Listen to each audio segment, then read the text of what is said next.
when people define themselves as middle camp. Maybe that's a term for themselves. There is no middle camp. Or light. There is only a blue camp, a yellow camp, and no camp.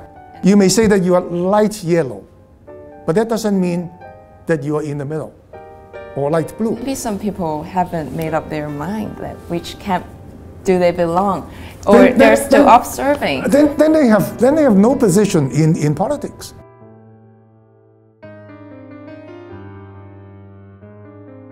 For some of us, we do care about politics, so maybe we read a lot about like what's happening in Hong Kong and also from the world, and we will analyze by ourselves. But for some common people or some like common youngsters of Hong Kong, they probably just read from certain media and they are not able to like make a clear judgment. They might be misled by some so-called political idol. But for the pro-establishment camp, we seldom see like any political characters or young powers who can voice out their voice in the international society at some crucial times of Hong Kong. And what do you think of it? What's your comment on this? There are two reasons for that, for the phenomenon you just referred to. First, good political leadership usually manifests itself, usually shows itself in defiance of the establishment. Think of this, think of, say, two young men. Well, there's no gender discrimination, right? It's easier to say men. Thinking of going into politics. Say if one believes in the government, if one believes that one country, two systems is working fine for Hong Kong, he believes that the central government, the Hong Kong government, they know best and they're doing their best. Now I want to go into politics. What do? I support the government. So I find a place either in the government or in the pro-establishment party, win a seat in the LegCo, and then I support the government. Another young man, why does he go into politics? He sees the inequalities in our society. He sees the mistakes the government has been working. What does he do? He wants to correct those mistakes. He wants to do away with the inequalities. He has to fight.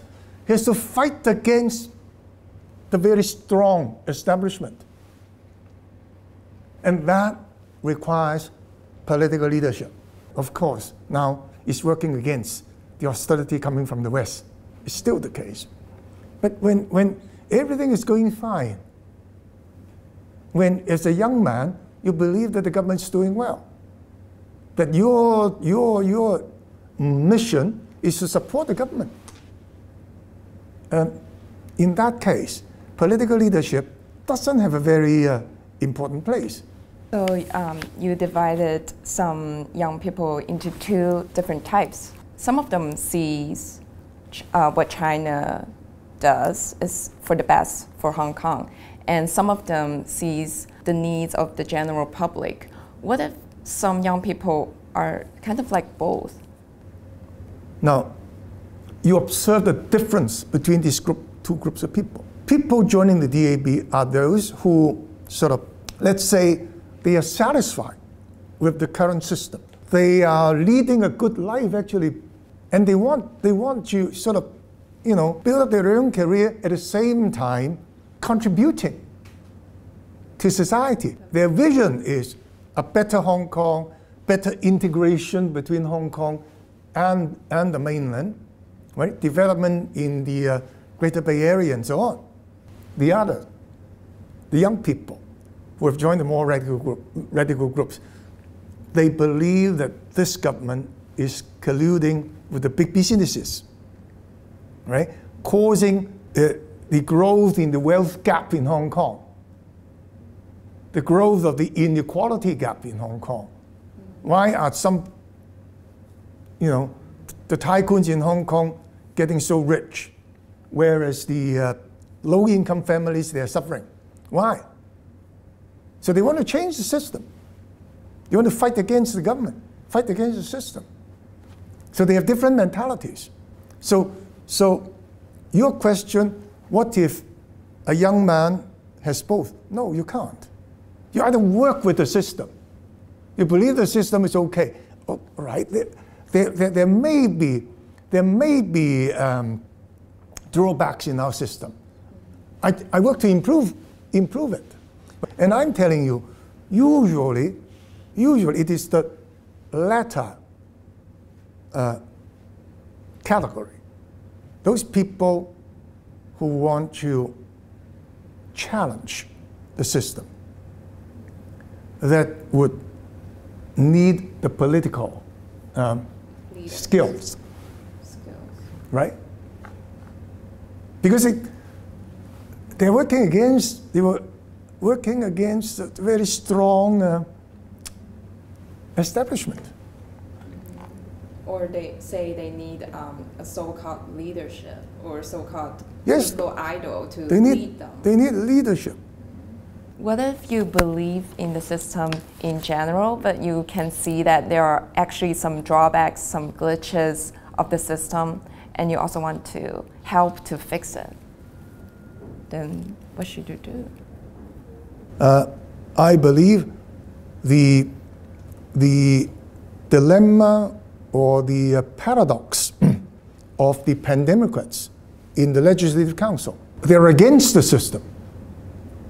And yet, they want to be, inside the system to promote changes. So that's all wrong. That's all wrong. You want to become a member of the Legislative Council, you have to take the oath. You have to swear that you uphold the basic law. And you must swear allegiance to the SAR. Right? So if after taking the oath, you're working against the system as stipulated in the basic law, and you're working against the SAR government, then you're breaking your oath. Right?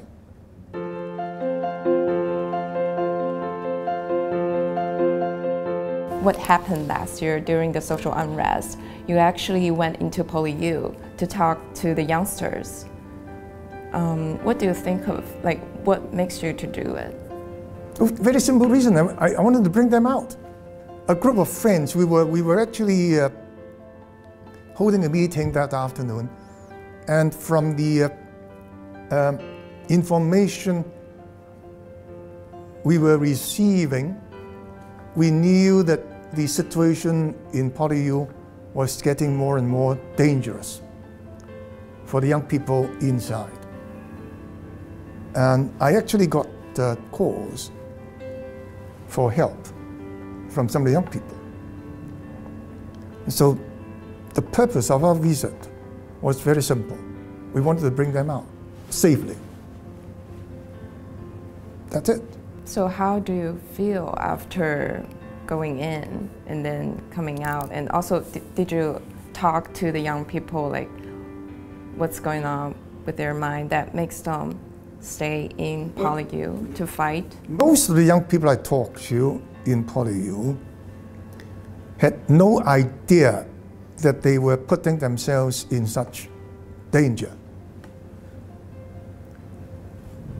I talked to many students, young university students and secondary school students. And they all told me when they went into the PolyU, say the previous day or 2 days ago, they never expected that they would not be able to leave. Or only very few of them were prepared to engage themselves in violent action, like throwing petrol bombs. Right? Many of them told me, we simply came in to support the protesters, to show them our support. And then suddenly they found that they couldn't leave, and many of them were in a panic actually. So, and when I talked to them, I saw their hesitation. They found themselves in a sort of dilemma, because I told them what they had to. Of course, they had to bear the consequences of their own actions, because the police had warned earlier that day that if they did not leave early, they would be arrested and charged with rioting. And they knew that that would mean maximum penalty 10 years imprisonment. Many of them asked, well, if we follow you and leave the campus, are we going to be arrested and charged with rioting? I said, that is a possibility. I could not sort of give them the false impression that they could leave with us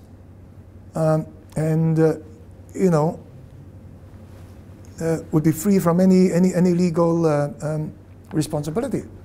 I could not give them that false impression. Fortunately, I believe several hundred people left, and very few of them have been charged, actually.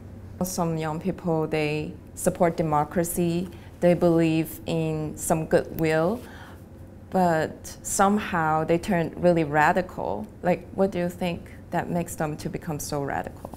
I've been to a large number of schools, talking to many students, and almost invariably, everywhere I went, young people would ask me this question: Mr. Tsang, what should we do if we keep talking to the government and the government refuses to listen to us? So this explains where these so-called radical ideas and actions came from.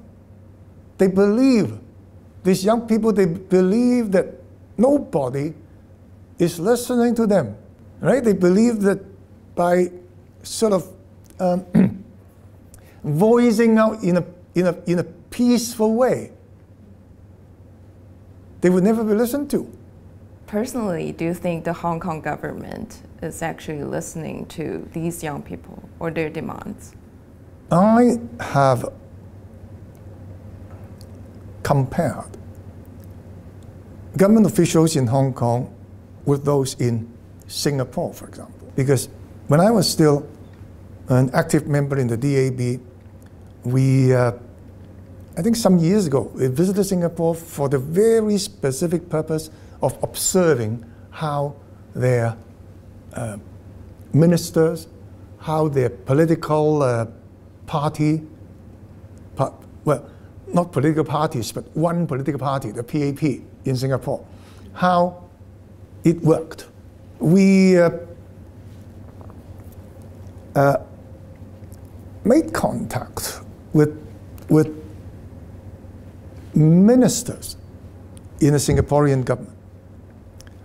They were all elected members of the parliament. Now, Singapore has adopted the so-called parliamentary system of the United Kingdom. So all the ministers, including the Prime Minister, must be elected members in the parliament before they can become government officials. Even with their office in the government, these elected parliamentarians, they must attend Meet the People sessions regularly. So we went to one of those sessions.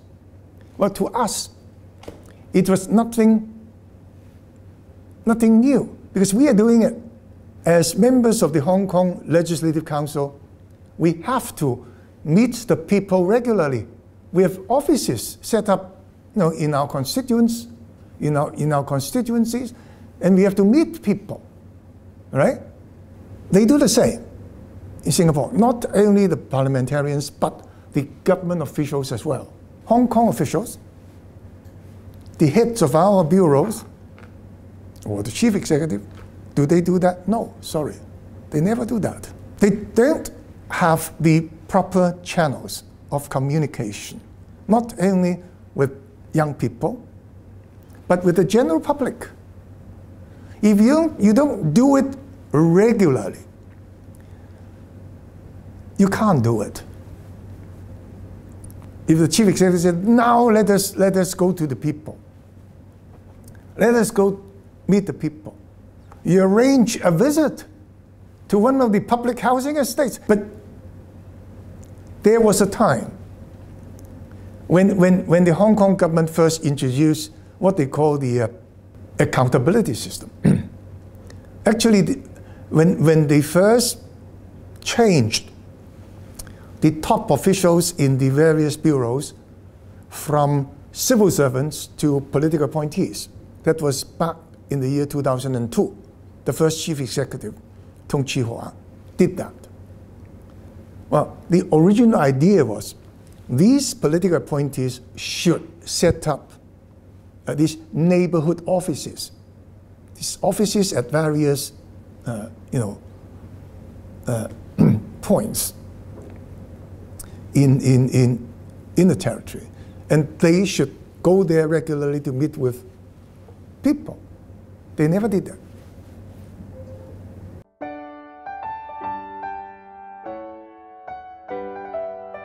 So at the very beginning of our interview, I asked you to introduce yourself because I know that you have so many roles that you're playing at the moment. You're an YouTuber, you do write articles, you take interviews, and you're also working in the school. So how did you define your roles? I would like people to listen to me, not because of my roles, not because of my positions, former positions or current positions, but because they find what I say interesting or worth listening to. My published articles very often have been criticized very strongly by readers. Well, to me, that's good. At least there are readers, right?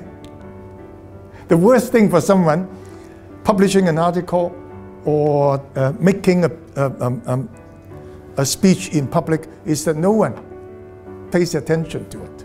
So, you mean my role? I'm a retiree. I retired. I retired. Right. I talk to people when they want to talk to me, like you. I write, yes, I'm fond of writing, expressing myself. I write to satisfy my own, urge to express myself. And when the media are willing to publish my writings, so I'm very happy. That's it. What can I do? And then I wait. I wait for the pendulum to swing back. What's actually happening in Hong Kong and what has been happening in Hong Kong in the last couple of years. I don't think, I mean, people I see every day, most of them, they're not very happy. I hope that the situation will change and people will see a better day.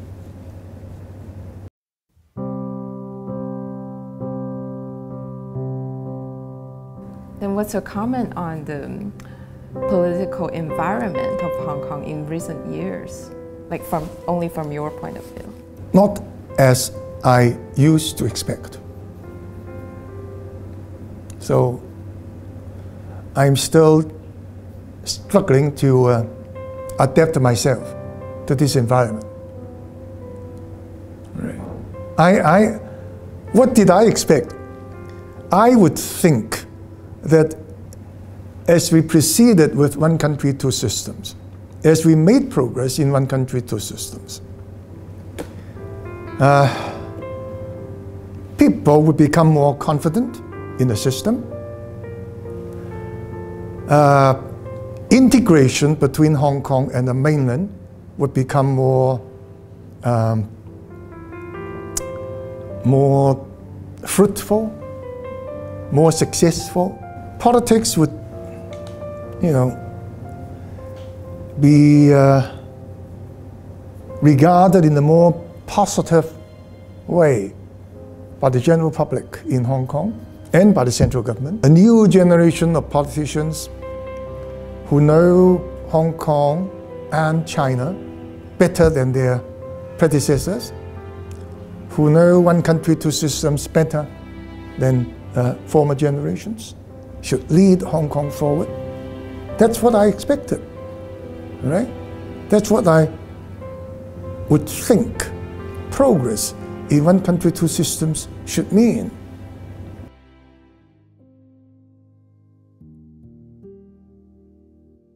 And for general public, like say teachers or students or people from all walks of life,